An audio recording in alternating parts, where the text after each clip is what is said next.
బాబా రజా ఖాన్ బంగాలి 100% లాభం గ్యారెంటీతో పాటు 2 సంవత్సరాల క్రితం మా ఆయన పనిచేసే ఫ్యాక్టరీలో అగ్ని ప్రమాదం జరిగింది. కంపెనీ లాస్ అయింది. నా భర్త డిప్రెషన్లోకి వెళ్లారు. బాబా రజా ఖాన్ బంగాళీ అంతా బాగుచేశారు. ఈ రోజు మా కంపెనీ భారతదేశంలోనే నెంబర్ 1 ఎక్స్పోర్ట్ కంపెనీ అయింది. నేను నిజాయితీగా పనిచేసినందుకు గత 3 సంవత్సరాలుగా ఒకే పోస్ట్ మీద పనిచేశాను. కానీ బాబా రజా ఖాన్ బంగాళీ ఆశీర్వాదంతో వెంటనే ప్రమోషన్ వచ్చింది.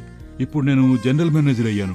ఎవరితోనైతే నా ఎఫ్ఐఆర్ ఉందో నేను అతన్నే పెళ్లి చేసుకోవాలనుకున్నాను. కానీ వాళ్ళ ఇంట్లో వాళ్లకు ఇష్టం లేదు. వాళ్ళ అబ్బాయి కూడా వాళ్ళ మాటే వినేవాడు. కానీ బాబా రజా ఖాన్ బంగాళీ చమత్కారం చేశారు. అప్పుడు మా పెళ్లికి అందరూ ఒప్పుకున్నారు. ఉద్యోగం, వ్యాపారం, ఇంటి పోరు, ప్రేమ వివాహం, చేతబడి చేయబడిన వారు, భార్యాభర్తల మధ్య గొడవలు, పెళ్లిళ్లలో ఆటంకాలు, సవతిపోరు, ముట్కార్నీ వశీకరణ స్పెషలిస్ట్. నేను చేసిన పనిని ఎవరైనా సవాల్ చేస్తే వారికి నగదు బహుమతి. బాబా రజా ఖాన్, దిల్సుఖ్ నగర్, హైదరాబాద్. మా ఫోన్ నంబర్ 9866372438.